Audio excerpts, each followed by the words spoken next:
जो भारत के संविधान में कहा गया है कि ये भारत है, ये धर्मनिरपेक्ष है, तो मैं समझती हूँ इस तरह की परिस्थितियाँ मौजूदा सरकार वोटों के बंटवारे के लिए लाना चाह रही है।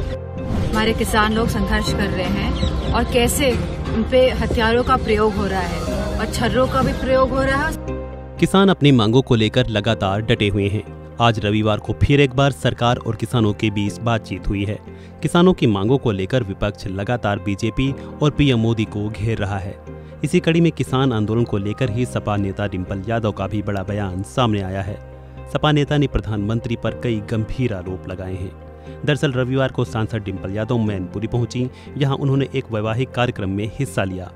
इस दौरान उन्होंने किसानों का समर्थन करते हुए कहा कि जैसे कि भारतीय संविधान में लिखा है, भारत एक धर्मनिरपेक्ष देश है।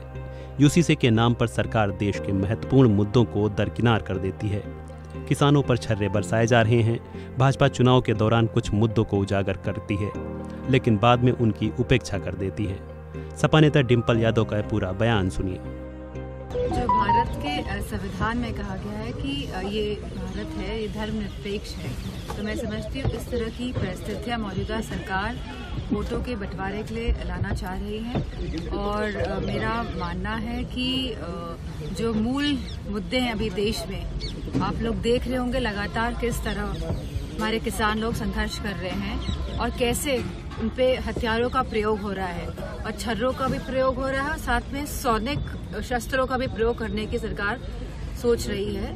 और जैसे कि हमने देखा है कि मीडिया वाले तो पूरा बुलेट प्रूफ जैकेट्स और हेलमेट्स और सब पहन के वहाँ पे हैं, वो अच्छी बात है क्योंकि हालात बहुत संवेदनशील है। लेकिन उन किसान लोग हैं वो कुछ भी इस तरह के इंस्ट्रूमेंट्स नहीं पहने हुए हैं जिससे कि वो अपने आप को प्रोटेक्ट कर सके।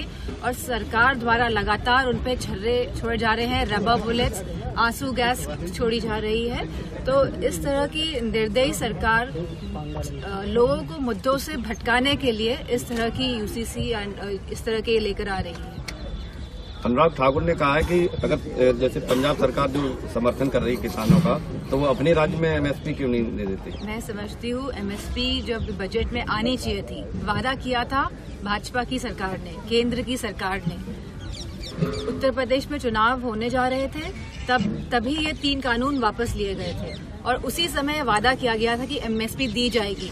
और जितने किसान लोग मरे हैं इस आंदोलन के दौरान, उन सबके बच्चों को नौकरियां दी जाएंगी और आर्थिक सहायता भी दी जाएगी। तो सरकार जो कहती है वो उसमें बिल्कुल खरी नहीं उतरती है। अब समय आ गया है कि सरकार जो कहे। उत्तर प्रदेश में कहा गया था कि आवारा पशुओं के बारे में खुद प्रधानमंत्री जी ने कहा था कि वो इस जो प्रॉब्लम है, ये जो लोग जो हमारे जो फार्मर्स हैं जो रोज इसका सामना कर रहे हैं खेतों में, इसका वो निस्तारण करेंगे। लेकिन भाजपा सरकार द्वारा कुछ नहीं किया जा रहा है और चुनाव आने के समय ये मुद्दे लेके आती है और चुनाव जाते ही ये मुद्दे समाप्त हो जाते हैं।